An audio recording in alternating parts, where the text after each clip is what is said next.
Spawn here at the top right, we got our yellow Zerg playing for Team NV, but unfortunately for Team NV, they disbanded.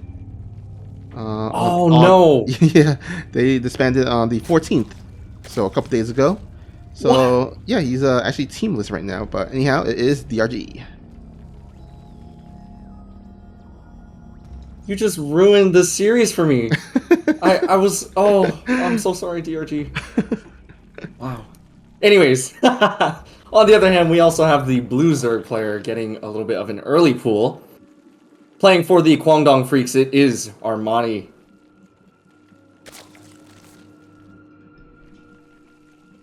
No way. I'm actually gonna look up Team NV over on the Liquipedia right now. That's crazy. Yeah, I actually did Was there any not. reason?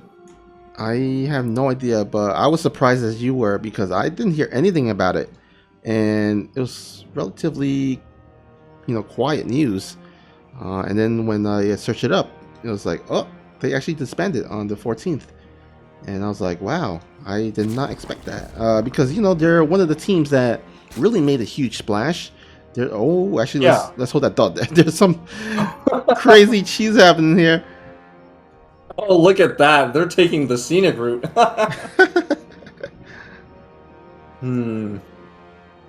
So typically with a drone pool, you're going to see some spines going down on the opponent's side of the map.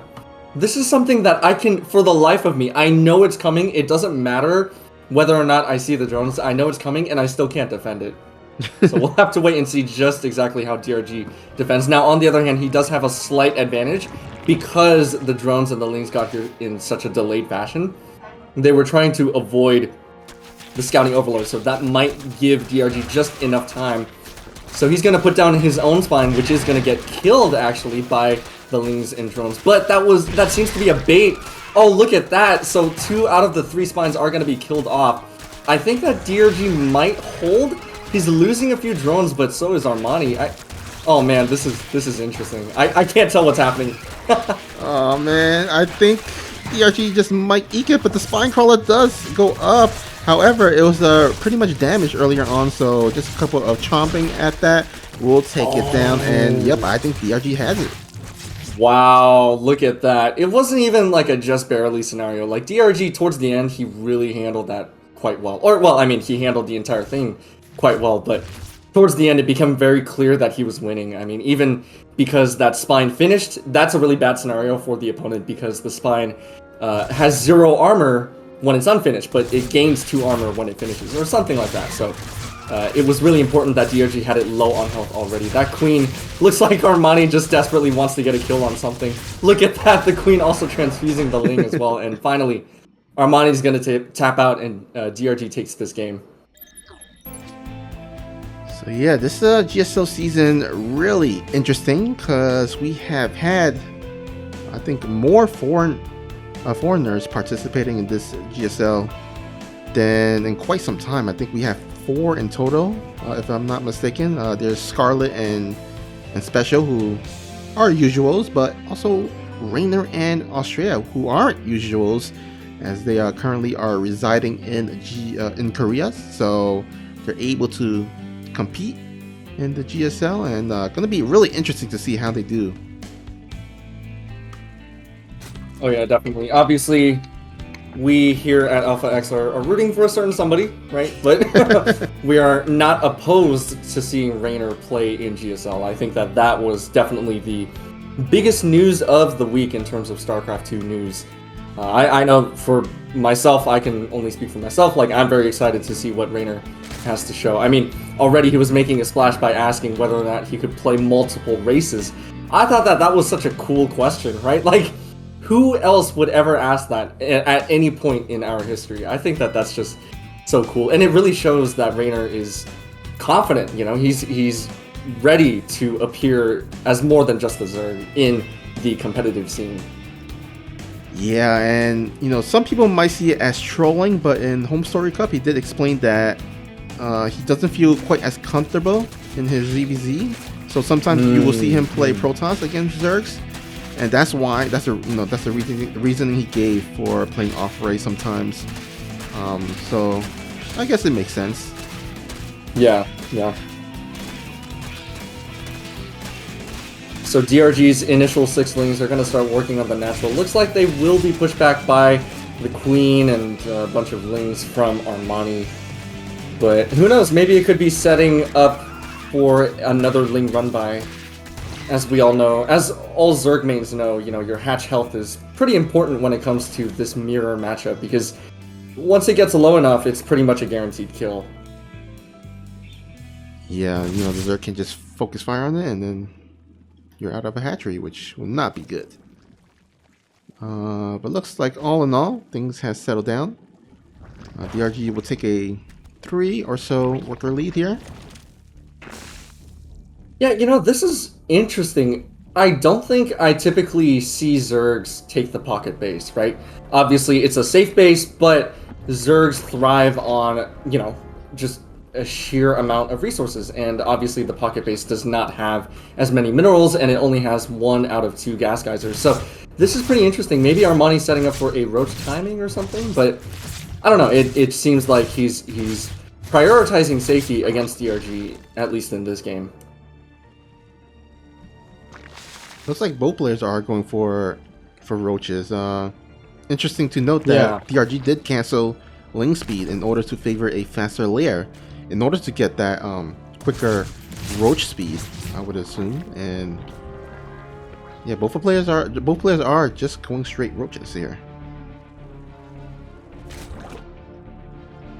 Yeah, this is going to be pretty interesting. Armani's Roach Warren is only about halfway-ish done, whereas DRG's layer and now roach speed or layer finished, and now roach speed is just about to start. So this is going to be a pretty powerful sort of +1 speed roach timing from DRG. We're going to have to wait and see if Armani is able to defend, because of course he is up a little bit in terms of the economy, I believe. Yep, so he's got a 5 drone lead, and he's also got a base that's already up and running.